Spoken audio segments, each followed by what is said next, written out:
Good morning. Good morning. Good morning. So it is coffee talk. Look at this. I love mom, Joey. He would probably kill me if he knew I was doing this, but you see this little cup he made me. It says, I love mom. So good morning. It's coffee talk. Hello, hello. So welcome. Today, I think is going to be a little difficult. I know it's going to be difficult. It's a challenging topic. So I'm going to start us off with sort of, again, the lay of the land, and then we'll dive deep in it. But I just want to just take a pause. I know a lot of you are opening up this video. I know a lot of you are enjoying it. And I just want to say thank you so much. I mean, just the moment I realized that people are taking a challenge on generosity touches my heart so deeply.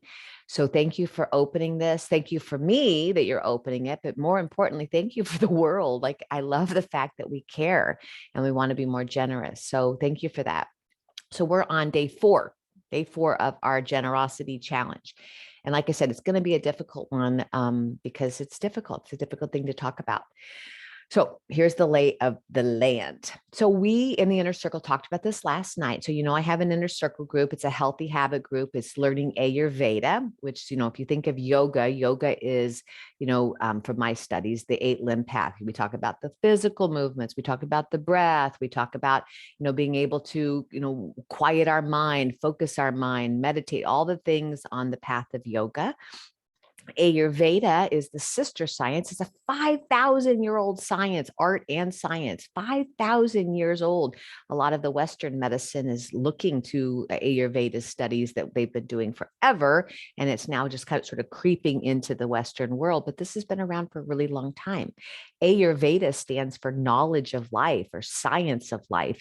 And one of the things that has come to me in the last year or two is the idea that Ayurveda actually says the science of life for those who are concerned with longevity, right? The science of life with those concerned with longevity. So we talk about, energy. We talk about what you're physically eating, not like a diet, but like what is aligning with your gut, with your personality, with where you are in your dosha. Okay, the energies. I won't go into all of that, but that's what we talk about in the inner circle. This month is February, which means we are talking about digestion. We're talking about like literally the digestive tract, and like what are we putting in our bodies. And so to start us off last night, I had talked about the idea that everything we're doing in Ayurveda, the knowledge of life, is just being mindfully aware of how we're showing up. Okay, I just want to stop there for a second. So everything that we do in the inner circle, relationships, going to bed early, getting up and having a routine, looking at our sensuality, looking at how creative we are, all the things we do in the inner circle is for us to be balancing ourselves out, okay? And aligning ourselves with nature, because we are nature. That is what we are. So in many studies and philosophies, the goal of life, the aim of life, is to feel free. So what would it feel like to feel free? What would that feel like to feel free? I want you just to pause for a second here and think about that. Free, right? Free from prison, free from high school, free from a toxic relationship or an abusive relationship, free from a burden, right? That feeling of like, wow, free, I'm free. Well, that's the goal of life in a lot of these studies that I'm bringing to you. The goal in our bodies free, in our minds free, in our spirits free. Okay. Well, they tell us that we can be free.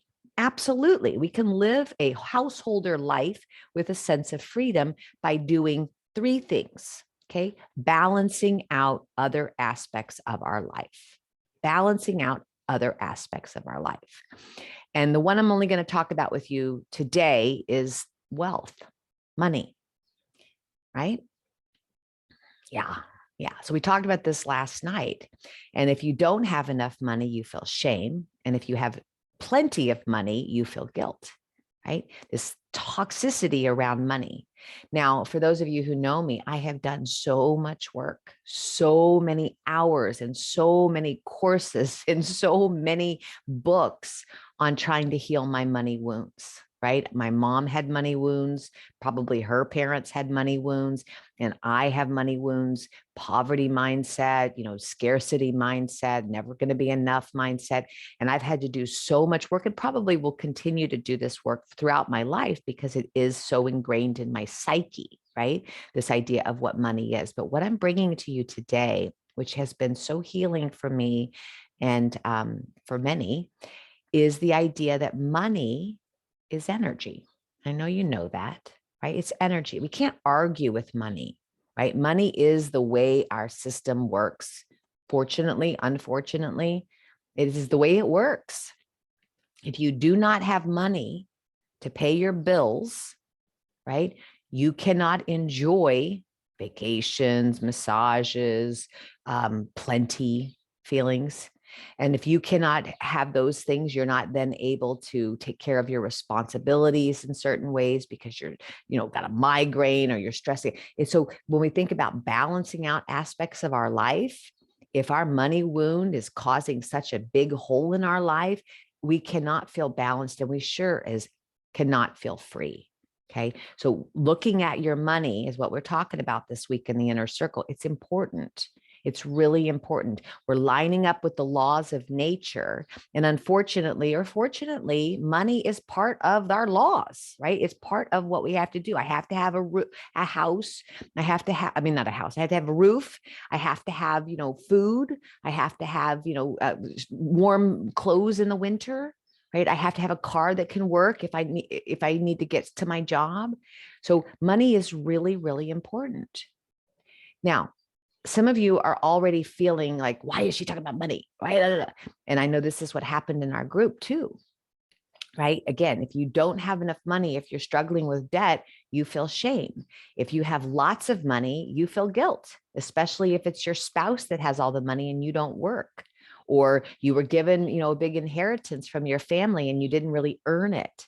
Right. So there's money wounds in many aspects of our life. And for me, one of the most healing parts of my life is looking at my money. Now, I've taken courses with one of my recent ones was Ken Honda, and I do recommend him. He's so sweet, but he actually has you go on a date with your money. And I encourage you to think about this. So if you do a little meditation and you are at a cafe and you're sitting there, your money is going to walk in and sit across the table from you. Maybe you have big piles of money. Maybe it's like this little scraggly bill, or a couple coins, and it comes to sit next to you or across from you at the table. And it gets to tell you how you feel. And when I did this exercise, my money said, you never pay attention to me until it's too late. You take me for granted. I'm never good enough for you. Right. And I had to listen to what my money felt from me. And then he has us do all kinds of meditations and loving the money and honoring the money. And So that's where I'm coming from. I believe that money is a spiritual practice deeply. Money is a spiritual practice. And that is what we're working on today, is looking at money in a spiritual way. Okay. So let's put this over here for a minute and not a minute, for a couple seconds, and let me come back. So as we talk about being able to balance ourselves out and being able to feel free, and as we bring it into the generosity challenge that we're doing here, one of the things that I had said at the day one was that you can give and be generous in many different ways. You could do it through your work, hands-on, get your boots on, get down and dirty, and put some sweat, tears, and whatever that saying is in it. You can give your wisdom, you can tutor, you can share your knowledge, you can give, a listening ear, you can give that way. The way I'm giving right now, my generosity is doing these videos for you, these live videos, or you can give your money, right? So maybe you find that you're generous in one area. I'm challenging everybody to be generous with their money today. Even if you can't pay your bills, I'm asking you to consider being generous with your money today. Okay. Because again, money is energy to me. Money is a spiritual practice, is what I'm encouraging you to ponder. And when we hold the money, we don't give the money, we feel like there's not going to be more coming. We're got a scarcity mindset. The money energy gets blocked and no money comes in. We have to let it go and let it come in, and let it go and let it come in, let it go, let it come in. And that's what we're going to practice today. So I know that some of you are feeling triggered by this conversation, and I probably would have too a few years ago. It's hard. It's hard when there isn't enough money. And when you have friends who have never experienced that, it's hard for them to understand what it's like to not have enough money, not have any money, right? Scary. But part of these idea of the aims of life is that money makes us feel secure and prosperous, secure and prosperous. And if we don't have money energy, we don't feel secure and we don't feel prosperous. So it's very important that we look at our money wounds. Okay. Money is just energy. It has nothing to do with the value of who you are. You are so worthy. You are so worthy. You are so enough.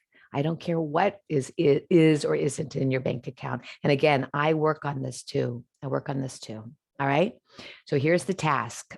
I want you to give some money away this week, even if you don't have it. It could be a quarter. It could be 25 pennies, although I don't think pennies are even considered money anymore. It could be anything, but it's important to open up. I know more will come in. I know more will come in. So not too long ago, I was walking out of a drugstore, CVS store here in Chicago, and there was someone asking for money. Hi, Yusuf. And I looked in my wallet and all I had was a $10 bill. And I was like, yeah, it's too much to give, $10 bill. But that was all I had. And I remembered these lessons and this work that I've done around money. And I thought, you know what? It'll come back to me tenfold. And I gave the $10 and his eyes lit up. And maybe to some of you, $10 is nothing, but to some of us, it's a lot. And I gave the $10 and his eyes lit up.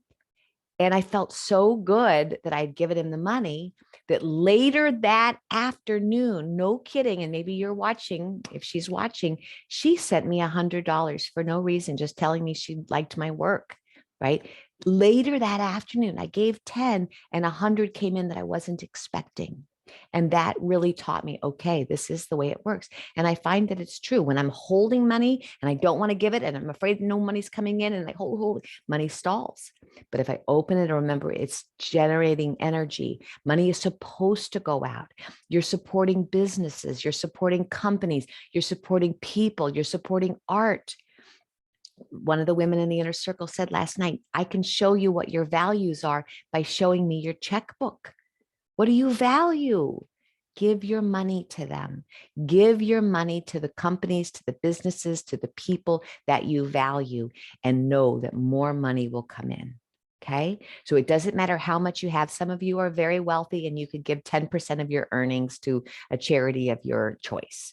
Some of you are struggling to pay the bills this month and you can't even do that. So how could you give more money? I still want you to give money, $1, 50 cents. Okay. You could put something on a dashboard at a grocery store, like a parking lot, and put it on their windshield. I used to put little quarters around because my kids would like, I found some money. And they always got so excited when they found silver money. You could put some money on the sidewalk, just whatever, energetically. Be generous with your money. Be generous with your prosperous nature. Be generous with this feeling secure that, yeah, I can give it away because I know that it's coming in. I know that it's coming in. And this is a beautiful spiritual practice. So, in conclusion, money, wealth is part of the ways we could be generous. Work, wealth, or wisdom. Today, I'm challenging you to be generous with your wealth, only because I want you to open the idea that money can be and is, to me, a spiritual practice. It doesn't matter how much we have, we are valuable, we are worthy. Money has nothing to do with that. But what it does have to do with is our feeling of being secure and our feeling that we are prosperous. And if there isn't a healthy, abundant money flow, we cannot ever feel free and we cannot ever feel secure and we can't ever feel prosperous. So this is super important work. Okay. I know it's triggering for some of you and I hear you and I see you and I understand. And money is just neutral, right? Remember, we talked about the big mind and then the little chattery mind, money. The big mind, this has nothing to do with who I am. This is just neutral. It's just neutral, just numbers. That's all. That's all. Okay. All right. It's a big ponder. It's a big ponder for you. And I'm doing it with you. So a spiritual practice is to choose someone to give it to. For me, I love the charity. A charity water is what it's called. And any money I get in my business every single month, I donate. No matter how much money I have, I will donate my amount that I give to charity water. And I also support women's reproductive rights. So I give money to that. And giving away your money to services and to people that you believe in will open up those channels. And so I'm with you working on this. Okay. All right. Hello, Jeremy and Yusuf. So that's what we're doing this week. This today is we're giving away money. It could be a little tiny bit. It could be more than that. It could be whatever. You're using money as energy. Money comes in, money goes out, money comes in, money goes out with a generous and loving heart. Okay. All right. Good luck. And reach out if you want to say anything to me about this test, because I know it's a hard one for some of you. All right. Deep bows. Much love. Thank you so much for being so generous. I'll see you next time.